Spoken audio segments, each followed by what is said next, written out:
Well cinema के इतिहास में कुछ कोलैब्स ऐसे होते हैं जो सिर्फ फिल्में नहीं बनाते, वो कल्ट क्लासिक्स बनाते हैं। कुछ जोड़ियां होती हैं जो इतिहास रचती हैं सिनेमा में। अगर हॉलीवुड के केस में बात करें तो वो मार्टिन स्कॉर्सेज़ी और लियोनार्डो हैं, तो हमारे यहाँ पे भी हैं विशाल भारद्वाज और शाहिद कपूर के रूप में। याद है कमीने का वो चार्ली और गुड्डू, या फिर हैदर का वो क्लासिक मोनोलॉग।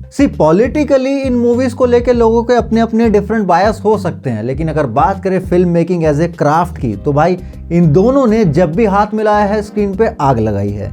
अब तीसरी बार ये लौट आए हैं और रोमियो के साथ। ट्रेलर देखने के बाद मेरे दिमाग में जो कुछ शब्द गूंज रहे थे वो थे दहशत, मोहब्बत और दर्द।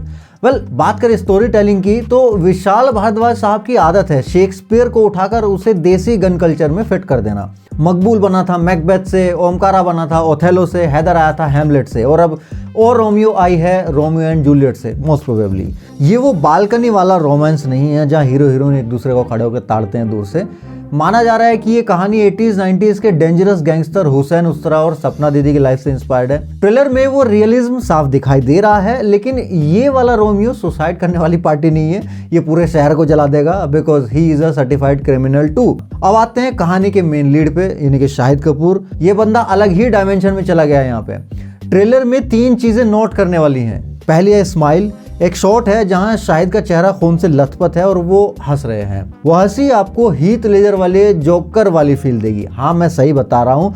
कुछ लोगों को पता नहीं क्यों इंडियन सिनेमा को इतना अंडरएस्टिमेट करने की आदत है कि वो हॉलीवुड को इतना सुपीरियर मानते हैं कि उन्हें ये इमेजिन करने में भी दर्द होने लगता है कि हमारे यहाँ के actors and film makers scale wise तो छोड़ ही दो, परफॉर्मेंस वाइज भी हॉलीवुड के एक्टर्स की बराबरी कर सकते हैं। पता नहीं क्यों है ये इंफीरियोरिटी कॉम्प्लेक्स। मान लो मूवी बॉक्स ऑफिस पे नहीं चली तो चालू हो जाएंगे, हाँ प्रेम भाई, Heath Ledger, joker.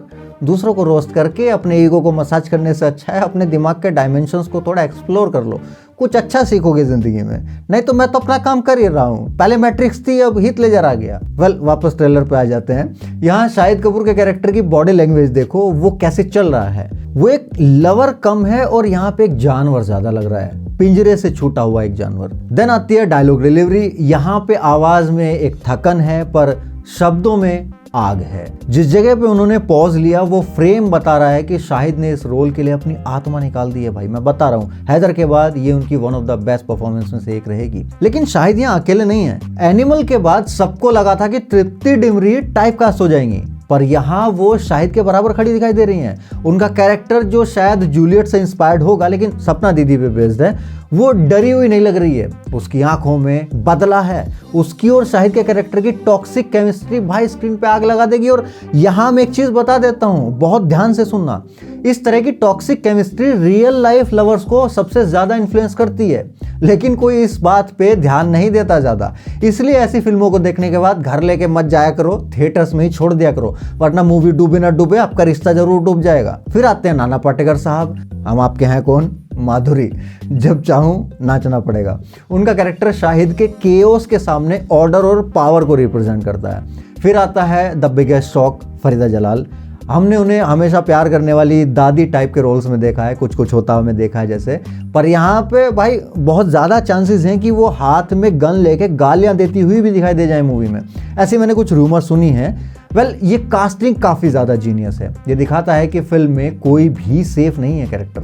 Vishal Bhardwaj की फिल्में साफ सुथरी नहीं होती हैं, वो मिट्टी और खून की खुशबू देती हैं। इस ट्रेलर में मुंबई को इतना रॉ दिखाया गया है कि आप वो गंदगी महसूस कर सकते हो। कलर पैलेट को नोटिस करो, पूरा ट्रेलर रेड और ब्लैक टोन में है, यानी कि खून, इश्क और मौत। शेडोज वर्क काफी अच्छे से हुआ है। कैरेक्टर्स को अंधेरे में जिस तरीके से यूज किया गया है वो फिल्मों में कैरेक्टर्स की करप्ट हो चुकी सोल को दर्शाने का एक सिनेमेटिक वे होता है।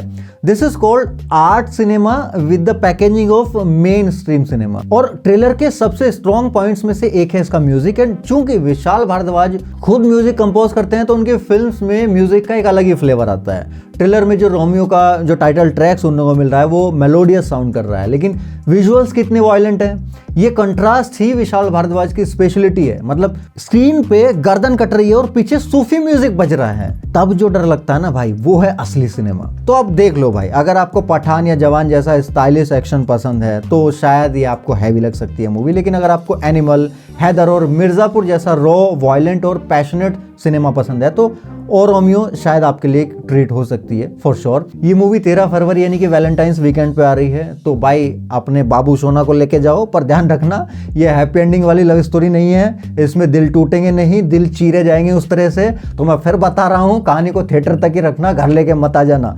खैर आपको ये ट्रेलर कैसा लगा? शायद का ये अवतार हिट करेगा ऑडियंस को या फिर मिस हो जाएगा, क्या लगता है बताइए। और क्या ये 500 करोड़ क्लब में जा पाएगी मूवी या सिर्फ एक कल्ट क्लासिक बन के रह जाएगी एक और? कमेंट्स में बताओ। और भाई अगर ये वीडियो आपको पसंद आई, अच्छी लगी है तो वीडियो को लाइक कर दो, शेयर कर दो, हाइप कर दो, चैनल को सब्सक्राइब कर दो। बहुत कुछ है करने के लिए यार। हम मिलते हैं नेक्स्ट वीडियो में, तब तक के लिए सायोनारा।